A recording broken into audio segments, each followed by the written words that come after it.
Salut les Blaugrana, bien ou quoi les phénomènes? Nouvelle vidéo actualité, j'ai le sourire dès le début de cette vidéo, c'est pas comme le débrief d'hier où on était déjà gavé dès le début. Là, il y a des bonnes nouvelles et ça concerne les blessés et aussi, je vous avais prévenu que Laporta allait faire un rap contenders. Il est venu, il a taillé tout le monde, il a clashé, il a rabaissé tout le monde. Alors dans cette vidéo, je n'ai pas pris tous ses communiqués car le tonton là, il a parlé pendant 2 heures. 2 heures, ça équivaut à une vidéo de 6 heures.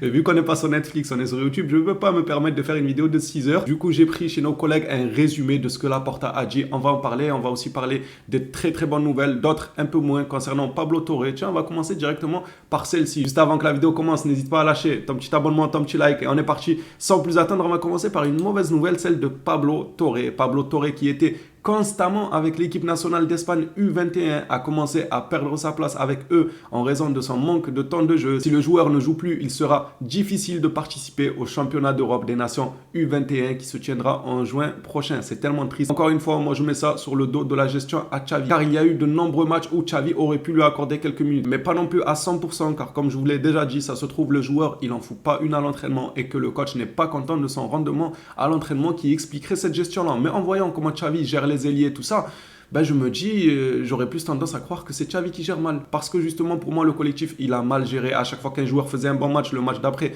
il le mettait sur le banc, il ne lui laissait pas de continuité. Donc, j'aurais plus tendance tout de même à croire que Xavi et sa gestion, c'est toujours pas top. On va passer maintenant au communiqué sur Ousmane Dembélé. Dembélé est écarté à 99% selon fan Javi Miguel. Alors, pourquoi il dit ça? Car aujourd'hui, Pedri, De Jong et Dembélé se sont entraînés. On a eu le droit à de très très belles images que je ne peux malheureusement pas vous montrer ici même en vidéo dû au droit d'auteur. Dembélé ne jouera pas contre l'Atlético Madrid malgré sa participation à l'entraînement aujourd'hui. Il n'était pas le seul, il était accompagné de Pedri et Frenkie de Jong. Sa récupération est un peu plus lente que celle de Pedri et Frenkie de Jong. Donc normalement, Pedri, Frenkie de Jong seront là pour le match contre l'Atlético Madrid. Est-ce qu'ils débuteront ou pas? On n'en sait pas grand-chose encore. Quand je vous ai dit que Laporta allait venir pour faire un rap contenders, je l'avais vu arriver de loin. Alors j'ai pris un communiqué à lui. Après le reste, ça sera, comme je vous ai dit, un résumé de ce qu'il a dit. Mais ce communiqué là, ça indique vraiment qu'il a fait un rap contenders. Laporta nous dit « J'ai plein d'énergie pour défendre le club. S'ils veulent m'attaquer, qu'ils le fassent. »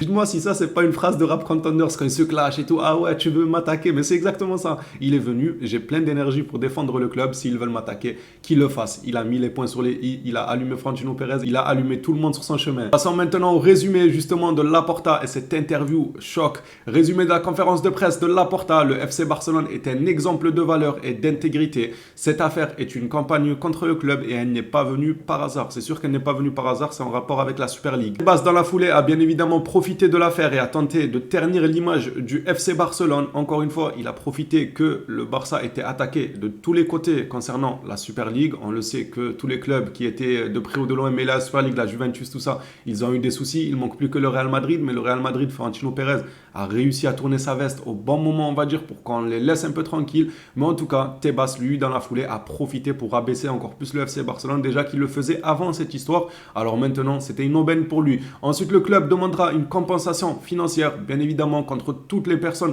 qui ont eu à diffamer, à sortir des faux articles, à rabaisser le FC Barcelone sans attendre le retour de la justice. Le FC Barcelone continuera en Super League et ne se soumettra à personne. Et le souci, c'est avec qui? C'est ça le problème, parce qu'ils ont réussi à trouver des problèmes chez la Juventus, chez le Barça. Le Real, comme je vous ai dit, c'est un peu entre les deux, car Florentino Pérez, il joue un peu sur les deux tableaux. D'un côté, il est intéressé par la Super League, d'un autre côté, voilà, il tourne un peu sa veste en rabaissant le Barça. Vous savez déjà, on ne va pas refaire l'histoire. Une partie de ces campagnes a des dimensions politiques, car le club est basé en Catalogne. Vous savez, là-bas, en Espagne, Catalogne, le reste de l'Espagne, l'indépendance, ça fait énormément parler. Ça a toujours été sujet d'énormes débats. En gros, c'est pour un tout que le FC Barcelone est attaqué. Que ce soit question Super League, que ce soit pour le côté club hyper médiatique, que ce soit pour le côté Catalogne, indépendance, ou encore le côté Tebas, fair play financier. C'est tout ça qui font que des gens essayent de faire tomber, tant bien que mal, le FC Barcelone. Les relations entre l'UEFA est bonne et le club est en contact avec eux. Alors cette information, elle est très utile car il y a encore quelques semaines, on nous disait comme quoi le FC Barcelone serait menacé d'une probable élimination de la Ligue des Champions prochaine. En gros, qu'on allait être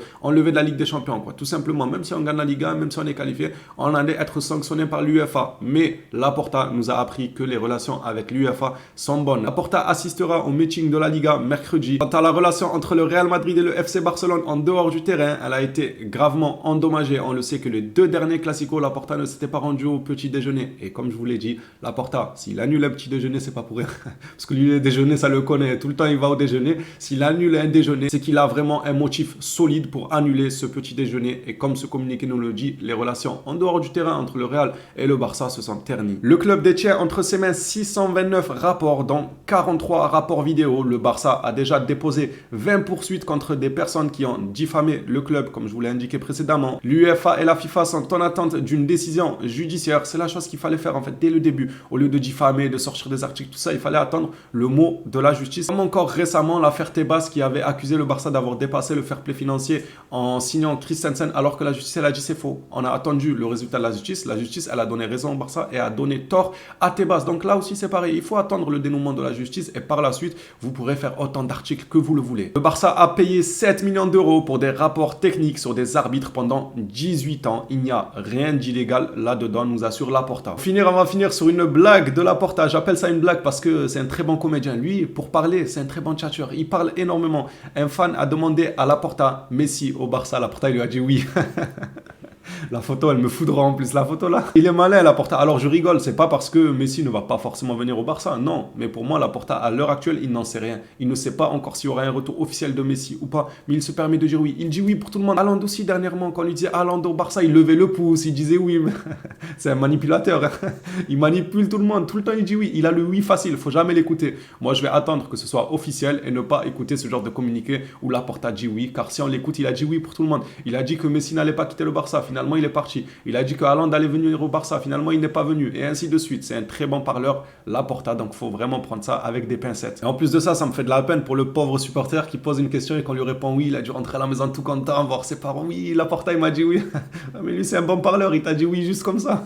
Juste pour que tu arrêtes de casser la tête. Pour terminer avec ce débat-là sur la Super League, Laporta, l'interview, la conférence de presse plutôt qu'il a donnée, le FC Barcelone ne peut pas quitter la Super League apparemment, même s'il le souhaite, car il se verrait alors infliger une amende de 200 millions d'euros que Bartomeu avait initialement signé. Encore un énorme merci à Bartomeu, même sans être président, il nous pose encore des problèmes. Après bon, je dis ça sur le ton de l'ironie parce que moi la Super League, vous savez que je suis quelqu'un, je suis pour. Vous connaissez déjà extrêmement bien mes positions, mes arguments sur ce sujet-là, on ne va pas forcément s'y attarder, mais directement passer aux autres informations. Il nous en reste encore deux, dont une sur Sergio Roberto. Sergio Roberto sera absent environ 5 semaines. Oh non, quel dommage, je suis attristé. On va passer maintenant à la dernière information sur Gundogan. Gundogan a une offre de Manchester City pour rester au-delà de cette saison, mais le club sait qu'il parle à d'autres.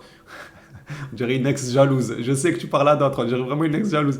Le club sait qu'il parle à d'autres. Barcelone est de plus en plus confiant de pouvoir signer Gundogan, alors que le joueur a également des approches du Bayern Munich et du Paris Saint-Germain. Bon, le Bayern Munich, Gundo, t'es passé par Dortmund.